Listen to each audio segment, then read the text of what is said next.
Hello, hi, annyeong, ni hao, hello, habari, everybody, it's good to have you here today, hola, and welcome to my channel. My name is Lucy, and today we are going to be learning, or I'm going to be sharing phrases and things, statements that you probably need to know if you're a tourist that is visiting Tanzania, Kenya, or any parts of Africa that speak Swahili. And as we go through this, we are going to talk about a few things, maybe what you will be called or what you might hear. What do you need to ask? Where do I go to the bathroom? We're going to learn all of that, so stick around, and I hope you enjoy the video. If you do like it, leave some comments. Let me know, did you know any of these phrases, or is it something you're learning? So let's get started without any further ado. So the first thing that you're going to hear as a foreigner or as a person who's visiting a Swahili speaking country is probably the word Muzungu. And Muzungu initially, which means white person, initially was used to refer to British people during colonialism and during settlements of white people in East Africa. So that was a term that referred to that. Now, over the years and over the centuries, it's evolved to refer to foreigners who are visiting the country. So whether you're in any parts of East Africa, if you're traveling in Tanzania, Kenya, Uganda, you will hear a reference. If people think you don't sound like a loco or you don't look like one of the locals, you will hear the term Muzungu. You might be addressed by this term. Some people find it offensive. It's not an offensive term. It's simply to describe or to refer to you and recognize you as being a foreigner and not a native in the country. So that's the first word and statement you will hear.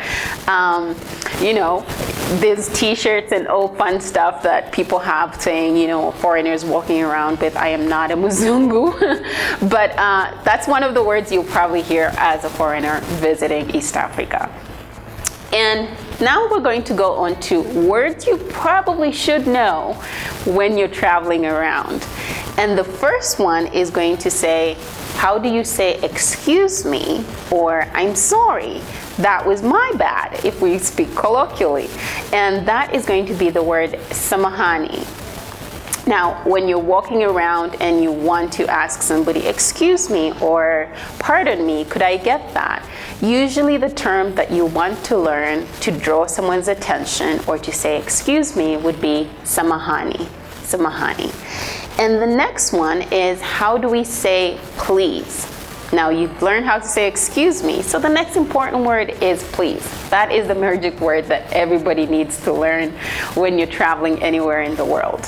And in Swahili, the way we say please is tafadhali. Tafadhali is basically translated to please. Please, can I have this? Please, can I have that?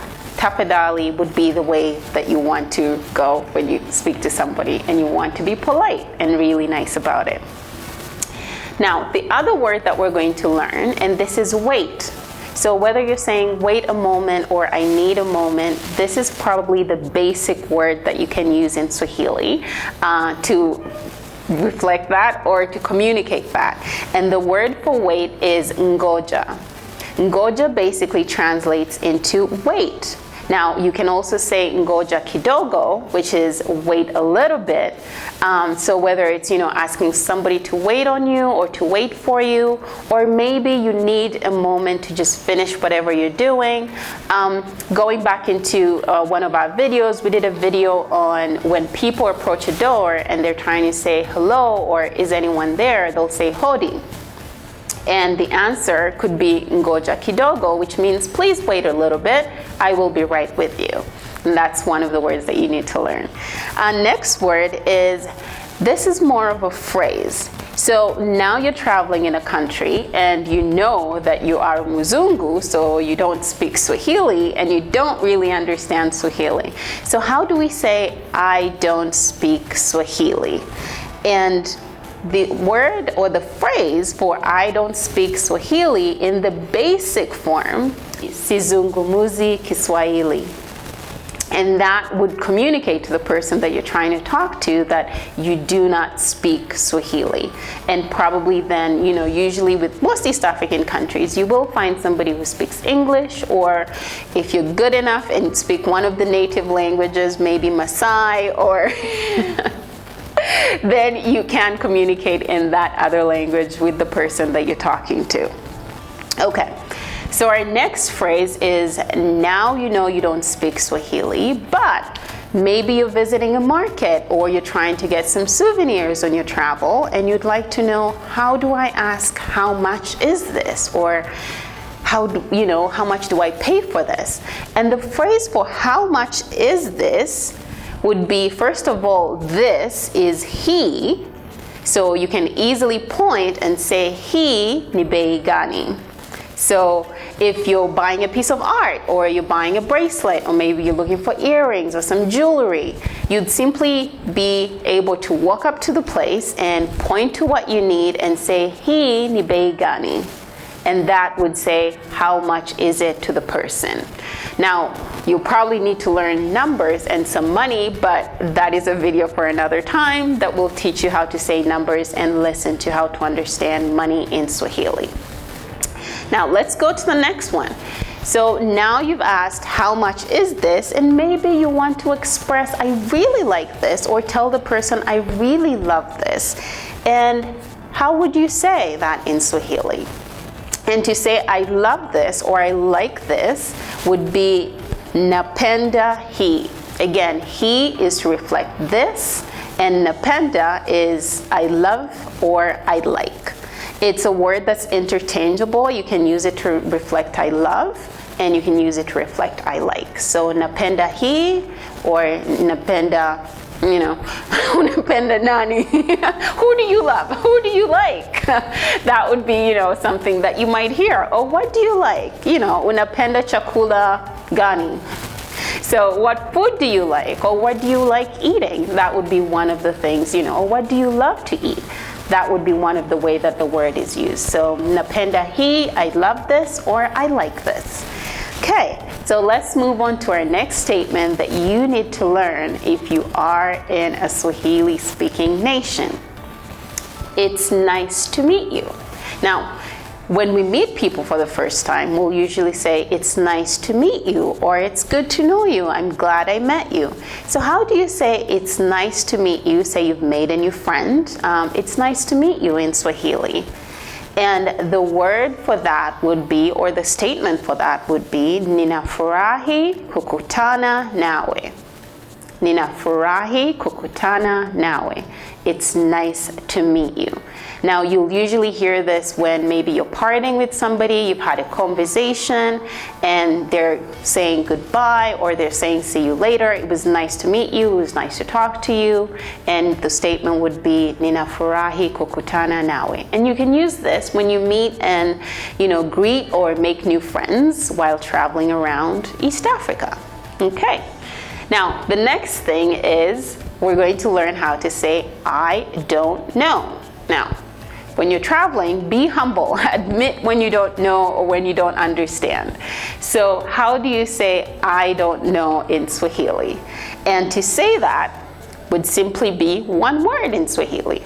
Sijui. Sijui, I don't know.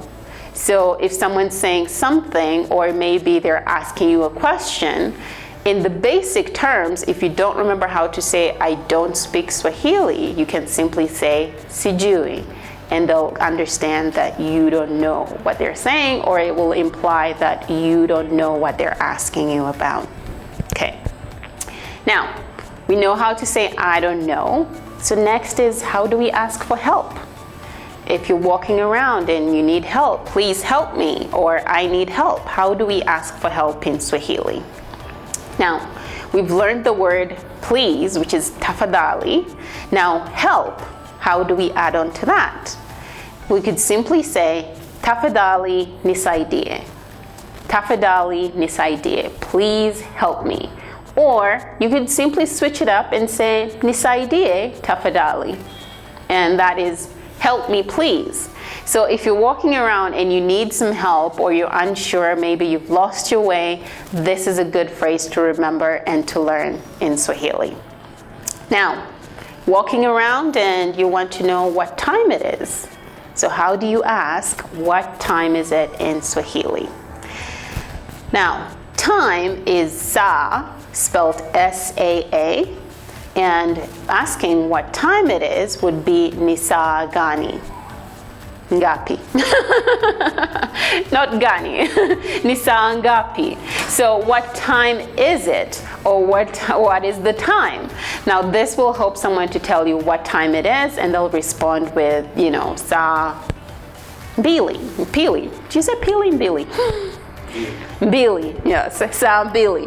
So, ni saa ngapi, and someone will answer ni saa mbili, or that means it's 2 o'clock, and we'll look at, how time is read in Swahili another time.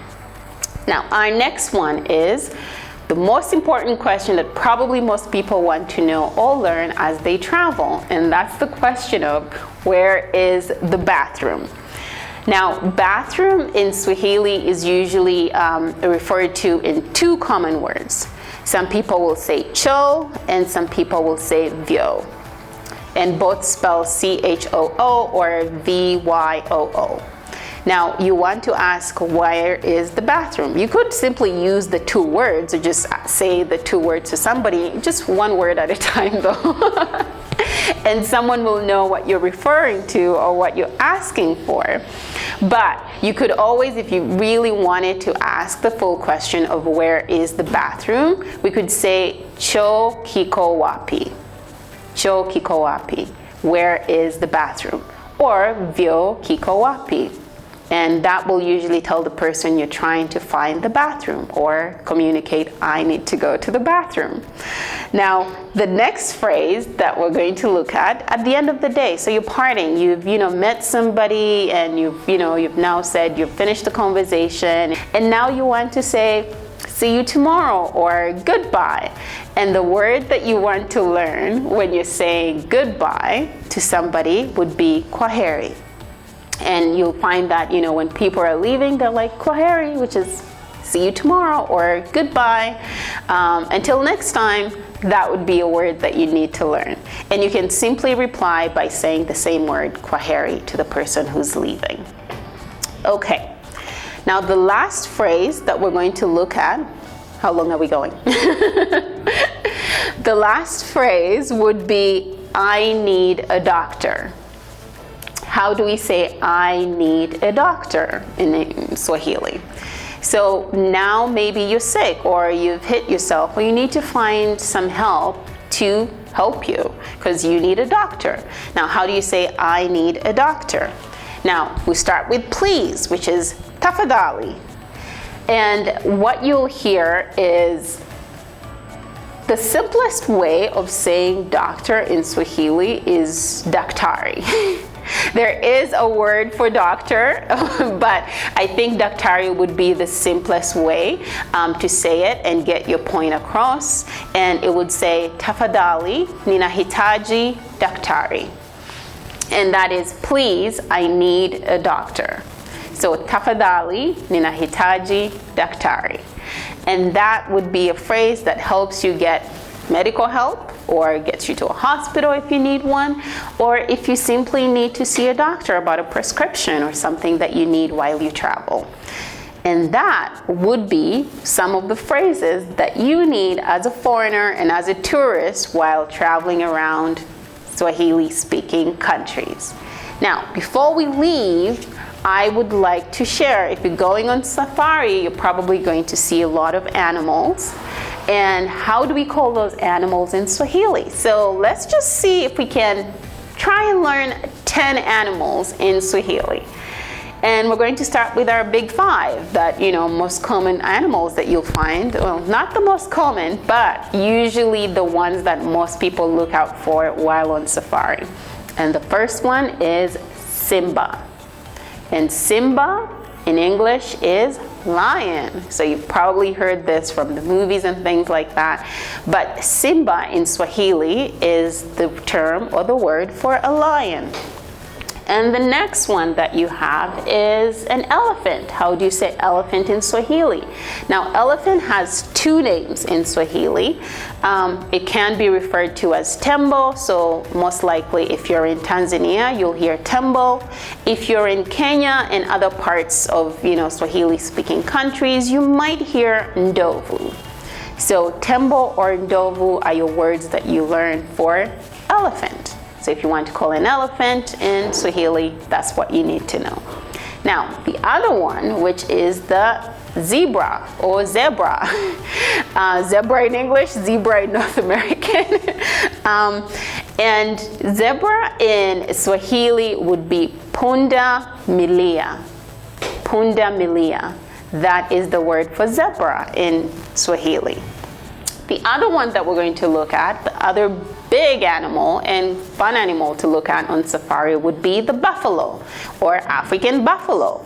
And buffalo is referred to in Swahili as nyati. In Swahili, buffalo, nyati. Buffalo, nyati. And the next one is the hippo. Now, hippos are huge and cuddly. They're slow. Sometimes a little ugly, but they're cute animals to see on safari. And hippo in Swahili is kiboko. Hippo, kiboko.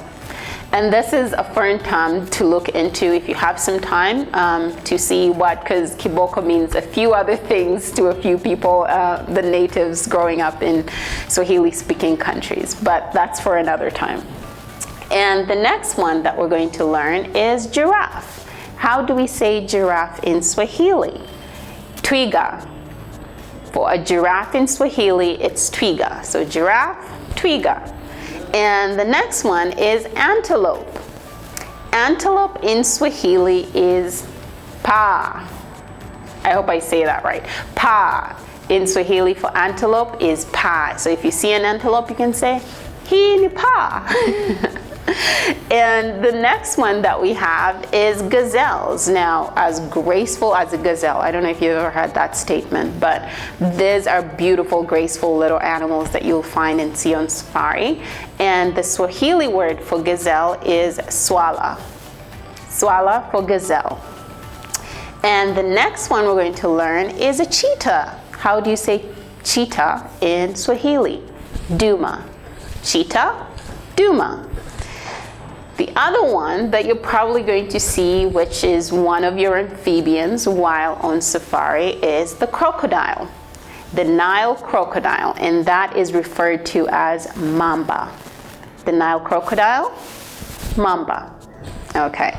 And the next one that we're going to learn is flamingo. Now, if you've seen flamingos, they are beautiful little creatures. They're beautiful birds that everyone needs to see in their lifetime. And the word for flamingo is heroe. Heroe for flamingo. Now, how do we say leopard in Swahili? Chui. Leopard, chui. And the last one is the rhino. Beautiful horn coming out of that giant animal. And rhino in Swahili is kifaru. Rhino, kifaru. Okay, well, I hope you learned some new names of what to call your animals next time you're on safari. If you like the video, please like, comment, subscribe, and let us know. Was there any interesting words, phrases, or terms that you enjoyed today? Thank you for your time and have a great day. Kwaheri, bye, annyeong, salut.